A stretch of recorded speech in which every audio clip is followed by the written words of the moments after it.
Cresci em uma cidade pequena, onde todo mundo conhece todo mundo. Casas com jardins bem cuidados, ruas tranquilas e lojas familiares. Era o tipo de lugar onde nada de estranho acontecia. Ou pelo menos, era o que eu pensava. Minha casa ficava em uma rua sem saída, com apenas 5 residências. Todas as noites, depois da escola, eu me sentava no meu quarto para fazer a lição de casa. A janela do meu quarto dava diretamente para a rua, e eu sempre deixava as cortinas abertas. Gostava de ver o céu mudar de cor enquanto o sol se punha. Uma noite, enquanto eu fazia minha lição, algo chamou minha atenção. No final da rua, em frente à casa mais velha da vizinhança, vi uma figura parada. Era um homem. Ele estava completamente imóvel, olhando diretamente para a minha janela. A princípio, pensei que fosse um dos vizinhos.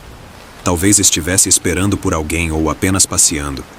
Mas ele continuou parado ali por muito tempo, sem se mexer. Algo na sua postura era errado. Tentei ignorar e voltei para meus estudos, mas toda vez que levantava os olhos, ele ainda estava lá. O homem vestia um casaco preto longo e seu rosto parecia desfocado, como se a luz da rua não o alcançasse. Eventualmente, ele foi embora, e eu me convenci de que era apenas um estranho qualquer. Mas na noite seguinte, ele estava lá de novo, no mesmo lugar, na mesma posição, olhando para minha janela. Contei para meus pais, mas eles disseram que eu estava imaginando coisas. Talvez fosse alguém esperando por um táxi, sugeriu meu pai. Mas algo dentro de mim sabia que não era isso. Na terceira noite, ele não apareceu, e por um breve momento senti alívio. Mas, às 3 horas da manhã, acordei com um som que me gelou até os ossos. 3 batidas lentas na janela do meu quarto. Meu coração disparou. Minha janela ficava no 2º andar, e não havia como alguém estar ali. Tremendo, puxei o cobertor sobre minha cabeça, esperando que fosse minha imaginação. Na manhã seguinte, decidi que precisava saber mais sobre a casa velha no final da rua, onde o homem sempre aparecia. Perguntei para a senhora que morava do outro lado, Dona Beatriz, uma vizinha idosa que conhecia a história de todas as casas. Ela me olhou com uma expressão preocupada.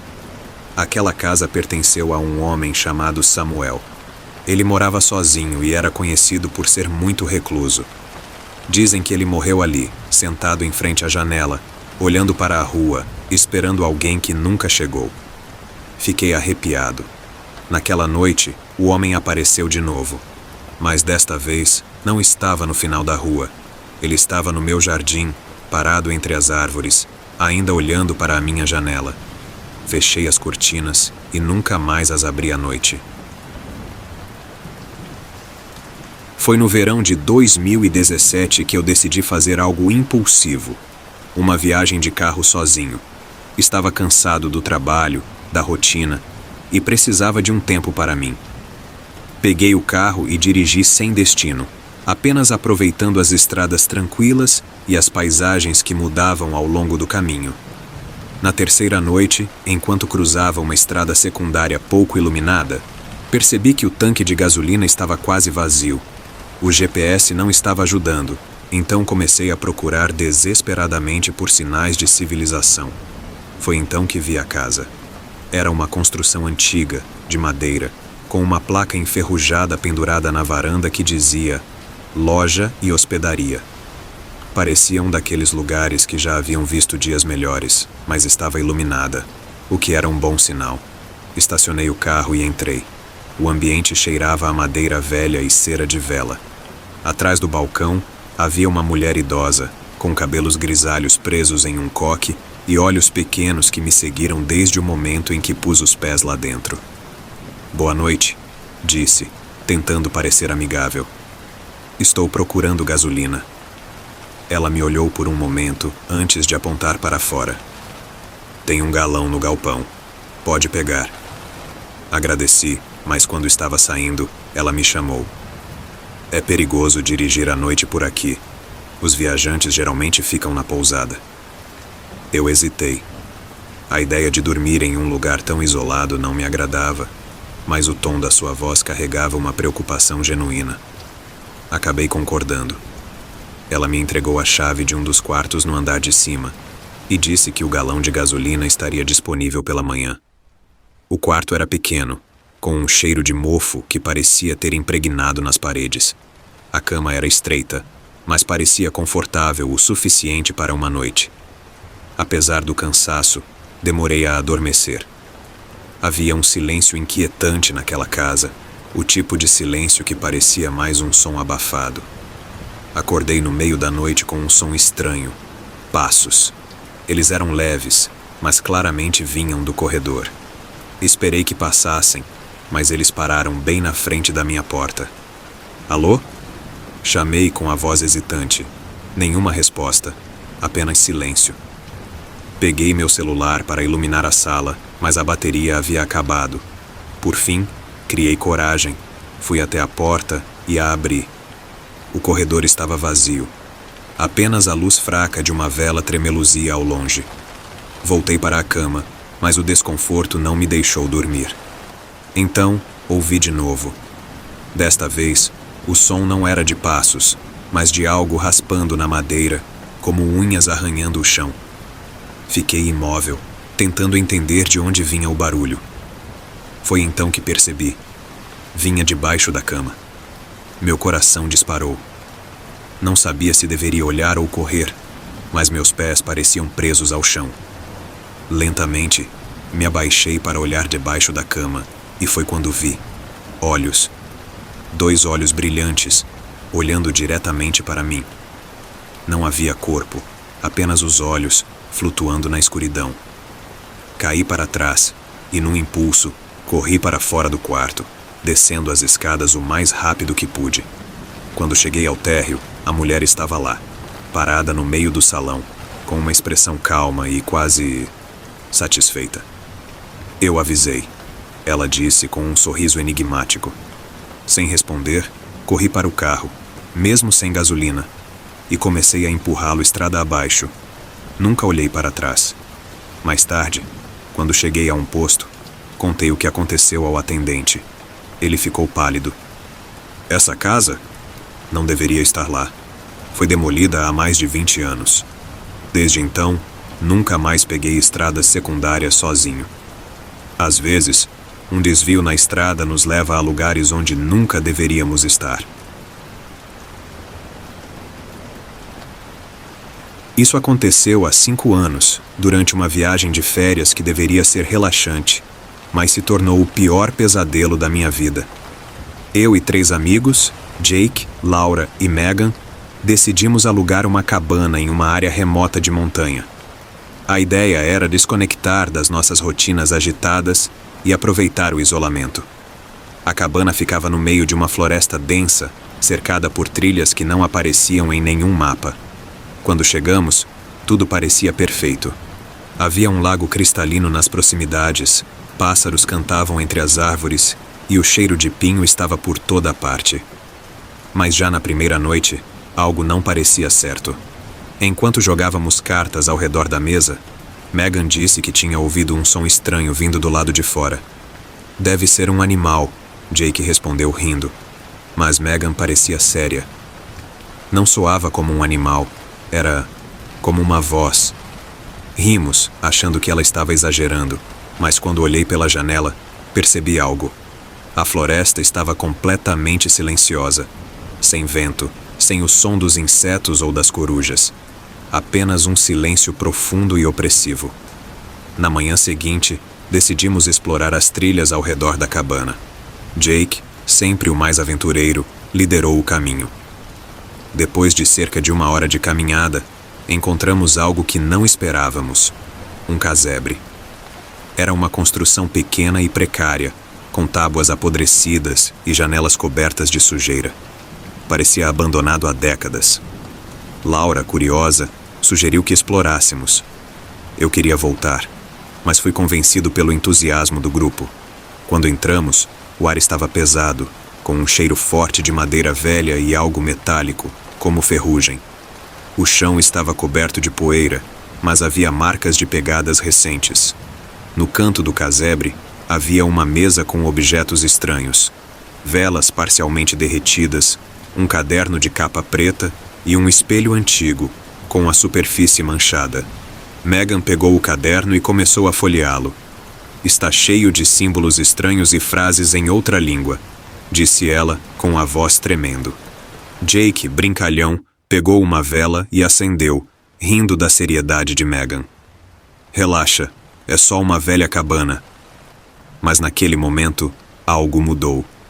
Um som baixo e constante começou a ecoar pela cabana, como se alguém estivesse sussurrando em outra sala. Ok, isso não é engraçado, disse Laura, olhando para Jake, que também parecia assustado. Saímos correndo dali, deixando o caderno e tudo o mais para trás. Quando voltamos para a cabana, tentamos esquecer o que aconteceu, mas a sensação de que algo estava errado não nos abandonava. Naquela noite, fui o primeiro a acordar. Eram 2 horas da manhã e ouvi passos no andar de baixo. Pensei que fosse um dos meus amigos, mas quando desci, a sala estava vazia.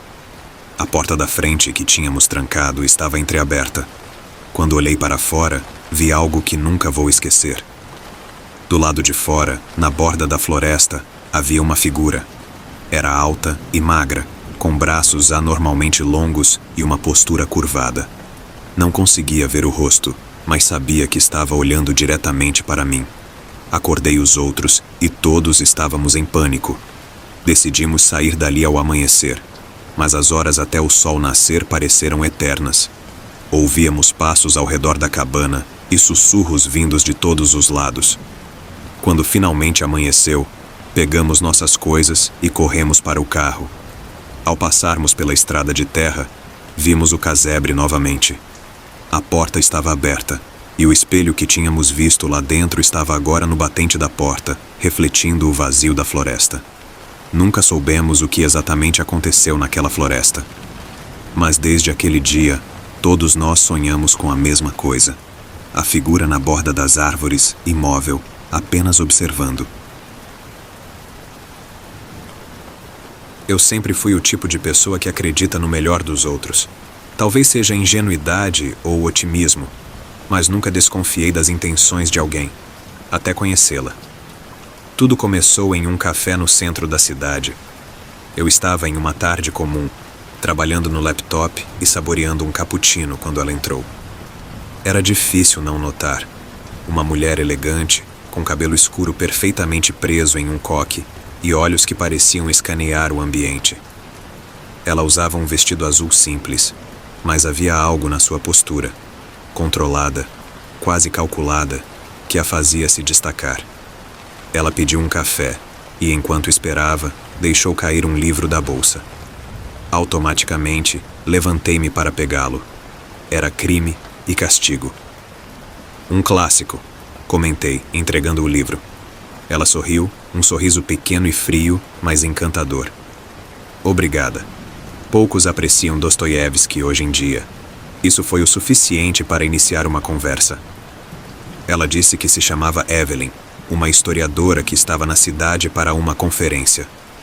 Conversamos por quase 1 hora e ela parecia fascinante, inteligente, articulada, com uma visão de mundo única. Quando me convidou para jantar naquela noite, aceitei sem pensar 2 vezes. Nos encontramos em um restaurante discreto e o jantar foi ainda mais envolvente. Evelyn tinha um jeito de falar que fazia você se sentir o centro do universo, mas havia momentos em que ela fazia perguntas que pareciam invasivas. Qual é o seu maior medo? Perguntou de repente, enquanto mexia o vinho na taça. Fiquei surpreso, mas respondi algo genérico, como falhar na vida. Ela inclinou a cabeça e me olhou como se estivesse lendo algo que eu não disse. Não, seu verdadeiro medo. Ri, desconfortável, e mudei de assunto. Mas aquele olhar ficou comigo. Depois do jantar, ela insistiu em me levar até o meu carro. Durante o caminho, ela parecia mais distante, como se estivesse em outro lugar. Quando chegamos, antes que eu pudesse abrir a porta, ela disse algo que me gelou a espinha. Você sabia que o silêncio de alguém pode ser mais revelador do que suas palavras? O que quer dizer com isso? Perguntei, tentando parecer calmo. Nada. Só uma observação, respondeu com aquele mesmo sorriso frio. Ela se despediu, e eu fui para casa tentando entender o que tinha acabado de acontecer. Evelyn era intrigante, mas algo nela me deixava inquieto. No dia seguinte, recebi uma mensagem dela, me convidando para visitar sua casa. Tenho algo que quero te mostrar, dizia o texto. Contra o meu melhor julgamento, aceitei. A casa dela ficava em um bairro isolado, cercado por árvores altas que bloqueavam a vista. Quando cheguei, Evelyn me recebeu com o mesmo sorriso enigmático. A casa estava impecável, mas havia algo estranho. Era muito organizada, quase como um cenário de filme. Ela me levou até a sala e mostrou uma coleção de recortes de jornais. Todos eram sobre crimes violentos, assassinatos, desaparecimentos, investigações não resolvidas. Isso é um hobby? Perguntei, tentando soar casual. De certa forma, respondeu, sentando-se no sofá. Acho fascinante como algumas pessoas podem simplesmente desaparecer da sociedade, como se nunca tivessem existido. Enquanto falava, percebi algo que me deixou em alerta. Um dos recortes era sobre um caso que eu conhecia. Uma jovem que desaparecera meses antes, perto do café onde nos conhecemos. Você conhecia essa pessoa? Perguntei, tentando esconder o nervosismo. Evelyn me encarou por um momento longo demais antes de responder. Talvez. O silêncio que se seguiu foi sufocante. Decidi que era hora de ir, mas quando me levantei, ela se aproximou e colocou a mão no meu braço. Está com medo de mim? Perguntou, com um tom que parecia brincalhão, mas seus olhos diziam outra coisa. Ri nervosamente e disse que precisava trabalhar cedo no dia seguinte. Ela me acompanhou até a porta, mas, antes de eu sair, sussurrou algo no meu ouvido. Foi divertido. Espero que tenha coragem de voltar. Saí dali sem olhar para trás, e durante o trajeto de volta, senti meu coração disparado. Evelyn era mais do que intrigante. Ela era perigosa. Nunca mais atendi suas mensagens ou chamadas, mas semanas depois, um novo recorte de jornal apareceu na minha caixa de correio. Era sobre o desaparecimento de outra pessoa. Desta vez, o local mencionado era próximo ao restaurante onde jantamos naquela noite. Nunca soube ao certo o que Evelyn queria comigo, mas, de vez em quando, sinto que estou sendo observado, como se ela ainda estivesse por perto, esperando o momento certo para me encontrar novamente. Algumas pessoas cruzam nossas vidas por acaso. Outras têm intenções muito bem calculadas.